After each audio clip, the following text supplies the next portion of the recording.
Monark is an upcoming RPG developed by Furyu and published by NIS America, most notable for including developers involved in older Shin Megami Tensei titles. Furyu has been making mobile, handheld, and console games since 2001, though I haven't really heard of them before.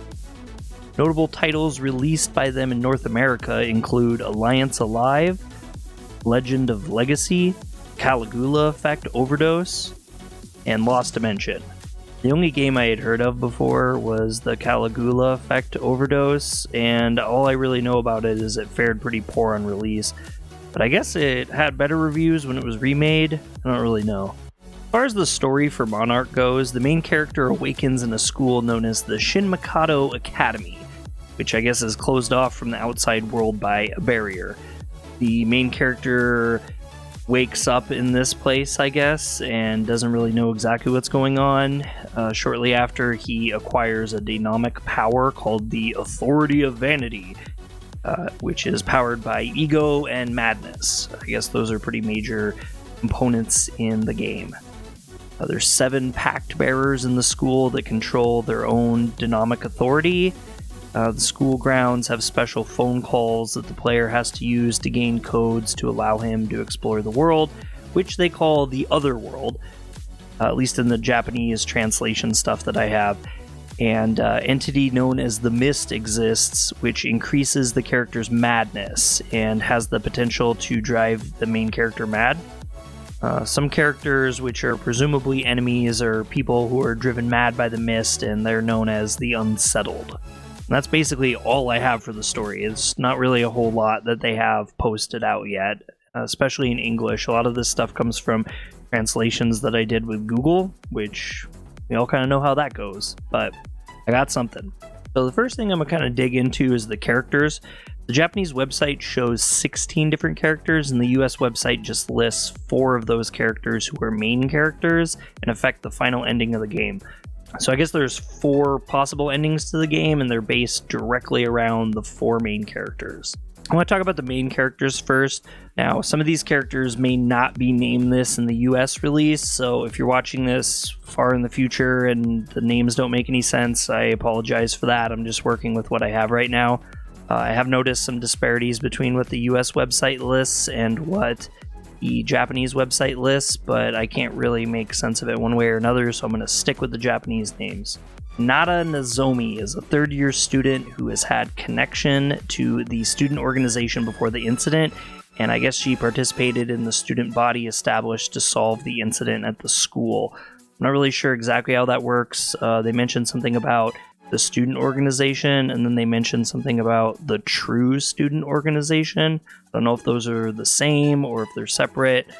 We'll just have to find out when the game comes out. But that's what her deal is. Next is Yukita Nobuya, and initially I actually thought he was a she, but it's a guy, and the only thing that we know about him is he's a martial artist who initially doesn't like the main character. Everything else that Google Translate put out was absolute gibberish, so it's listed up on the screen if you guys want to check it out. Come to your own conclusion.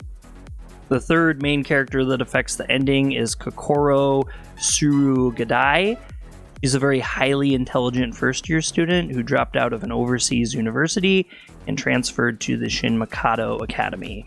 The last one is Kan Ryotaro, and this was the one that definitely had a different name in English. I don't really know what to make of that. But he is a second-year charismatic student known as somewhat of a celebrity due to his heroic backstory. That was the best that I could get from that. So, I mean, you can kind of see from the look of him that he just seems to be some sort of a hero, well-loved guy. But that's all we know. As far as side characters go, the first character I want to talk about is Manatos, and the reason why was just a really weird character. It's some sort of a black rabbit, but the description of it lists as a black rabbit that was a devil in another world and appears in front of the main character. Apparently, Vanitas gives the main character the power of vanity and is very loud and arrogant, but becomes quiet when is rough-handled. So I'm sure there's going to be like some sort of comedic bit that goes along with that throughout the game. But the character design is really, really interesting for this character, and I'm really interested in seeing how this kind of plays with everything else that's going on. Next up is one of two sisters, and I guess they're twins, Violet Tono. She's a second-year student known for her beauty and seduction of multiple men. The rest of the description stuff was kind of weird, and I didn't want to make too many assumptions about what her beauty and seduction looks like, but it kind of sounds like he possibly goes through multiple boyfriends and doesn't really see them as much to her. Opposite of her is Akane Tono, who's her older sister, and apparently she's exactly the opposite, like 100%. She's very inexperienced in love and very innocent in a way. I don't know how two sisters turn out that opposite, but it'll be kind of interesting, I guess, to see how they kind of interact with each other and stuff. They did note that Akane recently has her first boyfriend. I don't know what that plays into anything, but what they said. The next character is kind of an interesting one, Satoshi Shimabukuro, and I'm not sure which one's the first and which one's the last name. He's apparently a well-loved teacher who's been awarded a medal by the government. Why? I don't know, but that's a thing, I guess. And he's a former director of another school. Initially, from just the looks of him, I thought he was kind of an evil guy. He's like really pale and thin, and I don't know, he just looks like he's kind of an evil guy, but the description lists him as being, really well loved and everyone likes him. He's a great guy.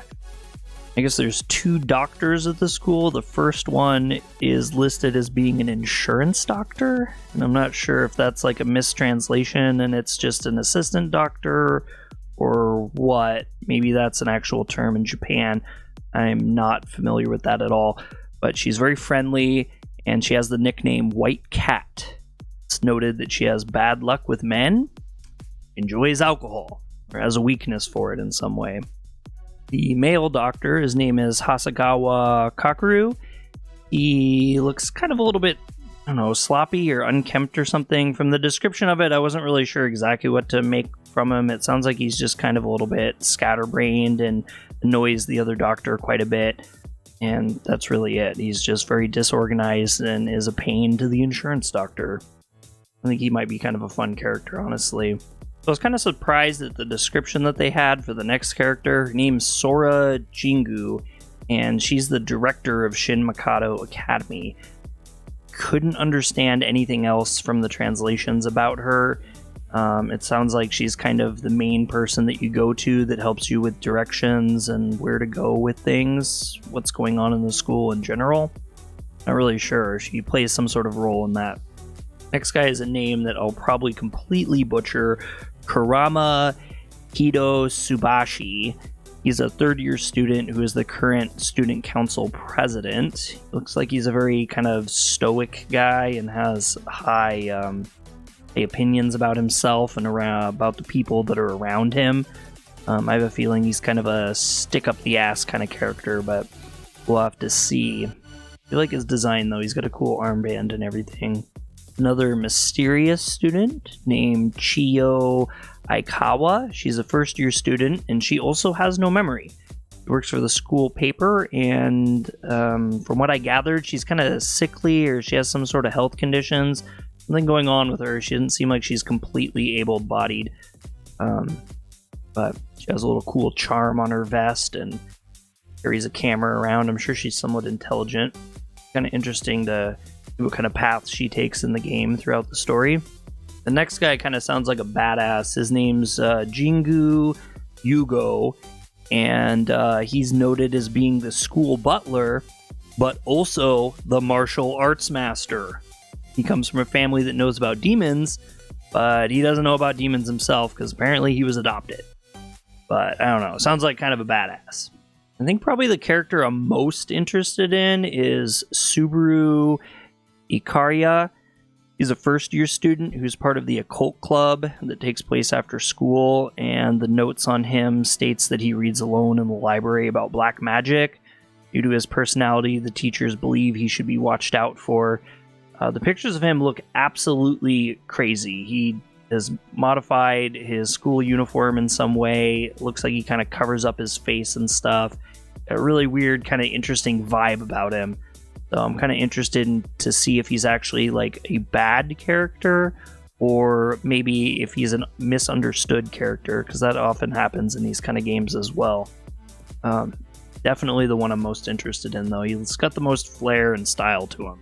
The last character that's listed is just known as Yor, Y-O-R, and the description for Yor is a mysterious existence that appears to the MC in his dreams.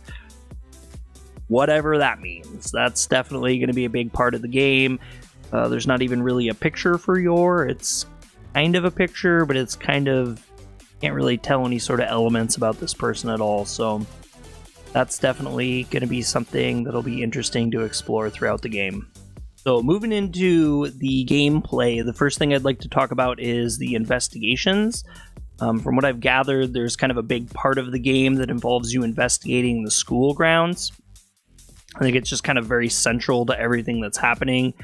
There's a lot of mentions of like special phone calls or passwords. There's even like some pictures of a phone screen with like a 4-digit number on it that's listed. Sounds like you have to kind of explore the school area to find these keys that unlock areas that'll get you into the other world. And you use that to find the pact bearers that they mentioned before, the 7 of them that exist. They also list that the phone calls are hidden at the end of mazes that are created by that mysterious mist that they keep bringing up. It seems to be the cause of the madness. So I don't know exactly how I feel about that. That could be something that's interesting, or it could be something that's just very, very irritating.